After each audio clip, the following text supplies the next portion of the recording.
चिड़ा अपने गांव में निक चाचा के नाम से मशहूर था। सब परिंदे उसको निक चाचा कहते थे।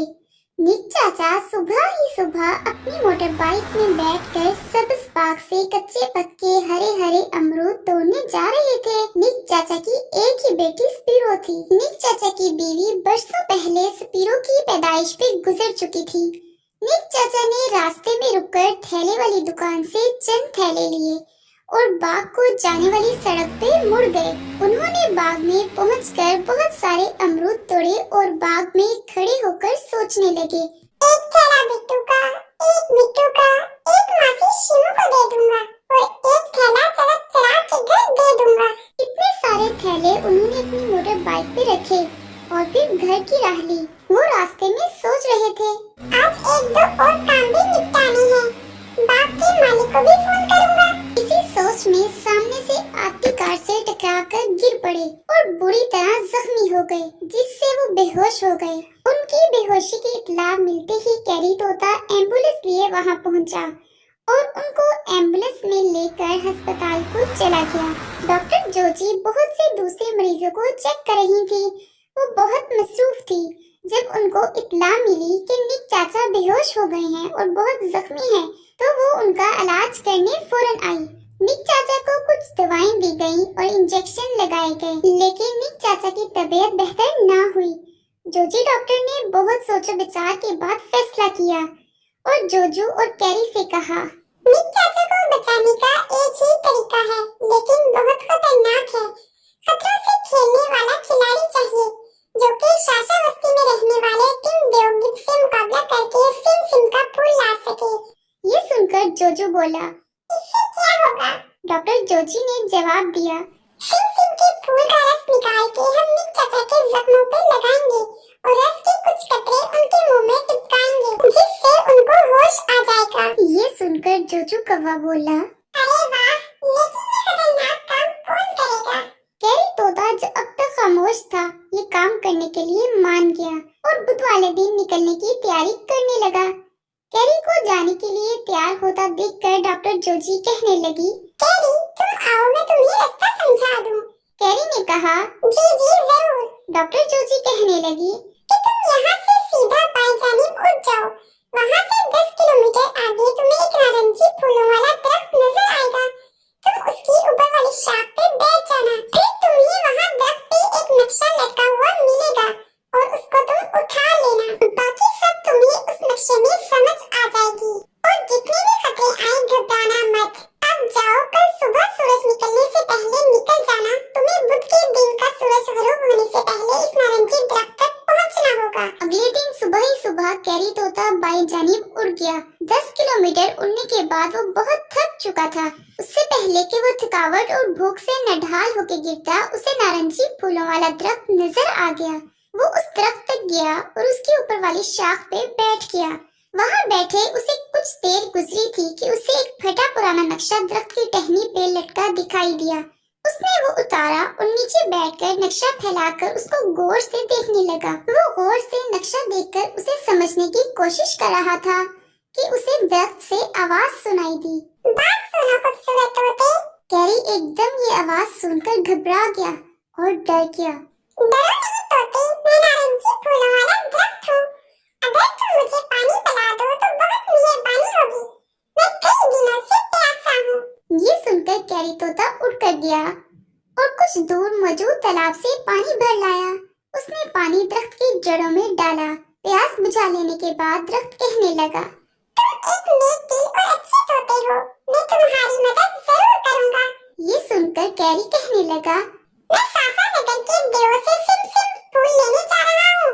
ये सुनकर दरख्त बोला, मैं तुम्हें नक्शे पे गौर फिक्र करके देखकर ही जान गया था कि तुम एक बहादुर तोते भी हो, क्योंकि उस खतरनाक देव से मुकाबला कोई बहादुर और नेक ही कर सकता है। कैरी ने कहा, बहुत शुक्रिया जनाब। अब मुझे क्या करना चाहिए? रास्ता ढूंढने में मेरी मदद करें। नारंगी फूलों वाले दरख्त ने कैरी को बताना शुरू किया। यहाँ से शमाल की जानिब उड़ जाना है और वहाँ से 5 किलोमीटर आगे जनूब को रुख मोड़ लेना है। 3 किलोमीटर जनूब की तरफ उड़ने के बाद सासा नगर पहुँच जाओगे। सासा नगर में एक गहरी झील बहती है। तुम्हें उसको तलाश बाद दरख्त ने उसे कुछ नारंगी फूल दिए और कहा, तुम इन नारंगी फूलों का इस्तेमाल भूख और प्यास दोनों में कर सकते हो। फिर कैरी ने नक्शा और बाकी सामान एक थैले में डाला और वहाँ से शमाल की जानिब उड़ गया। उड़ने के बाद उसे एक वादी नजर आई। वादी वीरान पड़ी हुई थी। चंद पत्थर और दरख्त लगे थे।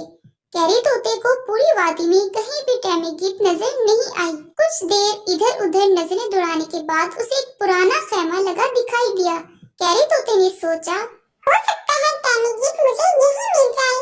जैसे ही वो खैमे के करीब पहुंचा, उसे एक आवाज सुनाई दी, आजा बच्चे, आजा तोते।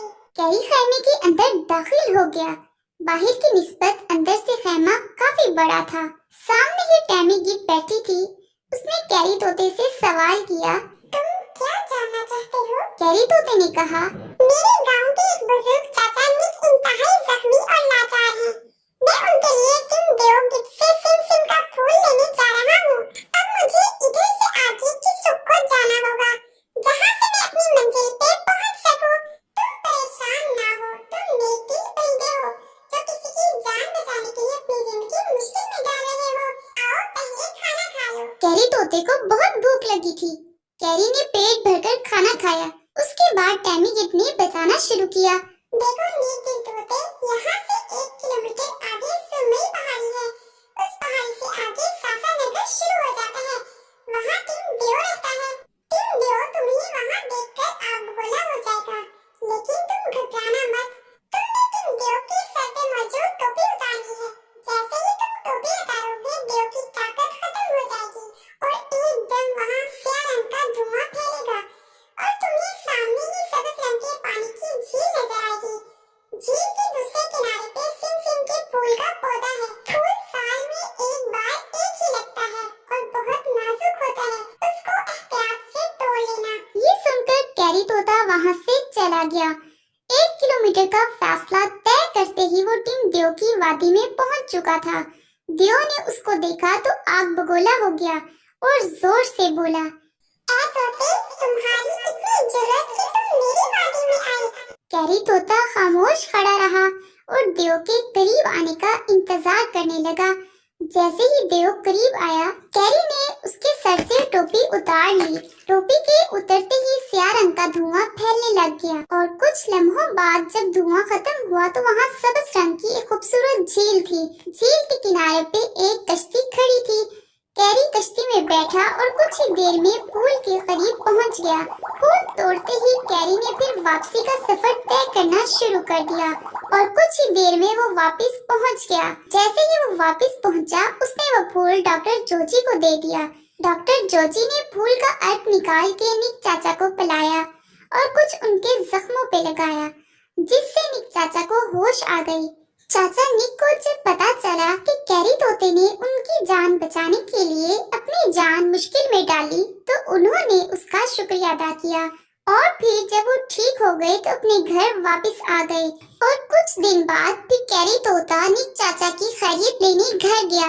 वहाँ पर उसकी मुलाकात स्पीरो से हुई। उसको स्पीरो चिड़िया बहुत पसंद आई और निक चाचा को कैरी तोता अपनी बेटी के लिए बहुत अच्छा लगा।